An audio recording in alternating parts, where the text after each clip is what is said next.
Hey everyone, Tate here with IMS. For this week's how-to video, we're going to discuss the different ways of sending encrypted emails. But first, it's going to discuss what an encrypted email is. Basically, it's a way to send an email that has very sensitive information, may that be personal identifiable information or personal health information, so PII or PHI. It allows you to send an email to the recipient in a more secure way, basically attempting to lock down so only that person is going to be able to see that email. And if someone happened to get it along its way to the recipient, you're not going to have to worry about them being able to open it. So we're going to kind of show you both ways of how to do it, one way in Mac, one way in Windows.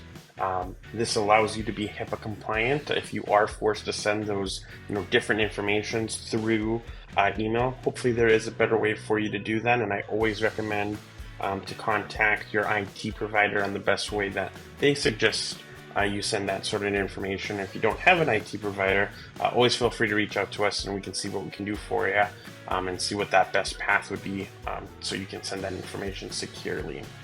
Now, while we're on the topic of your IT provider, one important thing with this is encryption email is not available in all email platforms. So what I mean by that is you have the free version of Gmail or even the free version of, say, Outlook or something like that. It does not include encryption in it, so you would have to pay for those higher-end services. So if you do have Office 365 or Google G Suite, validate with your IT, or again, reach out to us and we can help you out with that validation process on what license you have and if encryption is supported on your end. So to actually do an encrypted email, it's super simple. Go ahead and enter into a new email here. We're going to start with the Windows version. First, go ahead and just pick who you want to send it to. So we're going to send it to just training@imsnetworking.com. And go ahead and write out your email just like you normally would. So this is going to be a test email, super important stuff. And don't let anyone see it. So basically what we want to do then is, once we have everything put into it, and remember, you can add attachments to it, so if you have a Word document, an Excel sheet, or something like that, you can put that in there and get that encrypted as well. Depending, again, on your license and how it is set up, it will only support encrypting on the Windows applications, so meaning like Word, PowerPoint, and Excel. So validate what you're putting in there can be encrypted that way. And again, if not, we can find a different platform for you to get that encryption.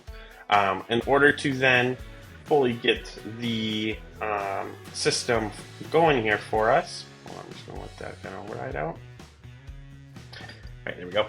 Cut that out. All right, and so then once you have all that stuff inputted, all you would then do on Windows is go to File, Encrypt, and then we're going to want to do Encrypt Only. You'll have different templates set up by your IT provider. It just depends on what they call it and what they make for you. But Encrypt Only will get the basis for that. What that basically does is only the recipients can get a hold of that email. So let's say you send it to Bob in accounting, and Bob forwards it off to Jill in HR. Jill in HR is not going to be able to open it because that email was never designated to go to her. So that won't work. Bob would have to email you back and ask you, hey, can you also send this to Jill? And then you can make the decision if you want to do that. So that's how we do it in Windows. Super easy. We're going to switch over to Mac here real quick. So inside of Mac, same exact thing. Go ahead and start typing out your email. So we're going to go to training again. Secret stuff. More secret stuff. And then once you have your email composed, if you have the encryption button up top, you can go ahead and just hit encryption and then encrypt only, just like we did in Windows. If you do not see encryption in your taskbar, all you need to do is hit your three little ellipses right here, go to Customize Toolbar, and then you can actually find encryption and drag it up top there for you. And that's kind of also how you do all your toolbar edits for any of the other quick access stuff that you want.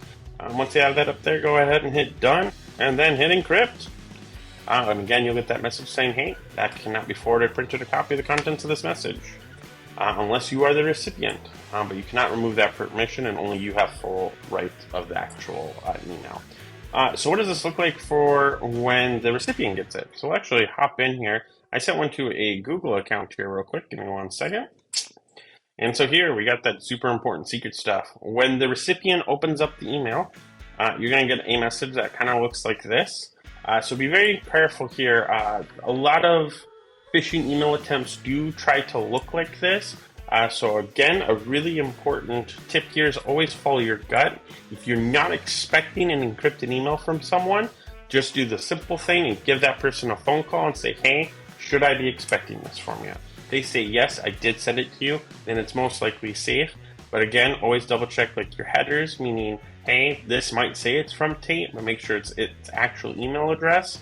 And then again, if you don't trust your gut and you want a second opinion, always double check with your IT provider, and then they can validate if that's safe or not. Once you go through that validation process and you are, hey, yep, he is sending this to me, go ahead and hit read the message as the recipient. So Bob from accounting would get that. He would get a web page like this asking him to either A, sign in with his current account. This happens to be a Gmail account that I'm testing with.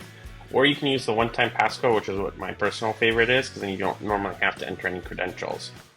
So if you hit sign in with one-time password, what will happen is it's going to send you to a different page here real quick. And then it's going to send an email to the email account that I am using, which happens to be this Gmail one here that I just made real quick for this demo.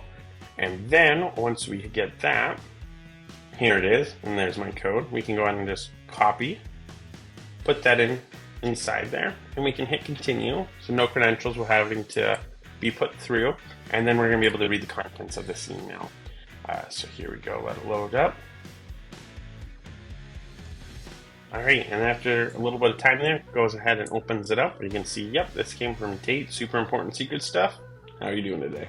So that is how it would look like on the receiving end after you send a user an encrypted email. So it's pretty easy, pretty straightforward. Again, it adds that extra layer of authentication to make sure your emails are going who they should be going to. And then again, if say someone was in that account and they're trying to forward that email to someone else, or say there's a malicious attack happening and they're trying to route the emails elsewhere, only that user is going to be able to open that up after they authenticate themselves, either by logging in or doing that one-time code.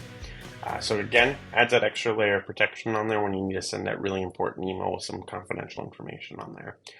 Again, thank you so much for tuning in to this week's how-to video. Hope you like this nice and simple one, but it's a really powerful one, and I hope we all get to start using it and send some more safer emails. All right, I'll catch y'all in the next video. Take care. Bye.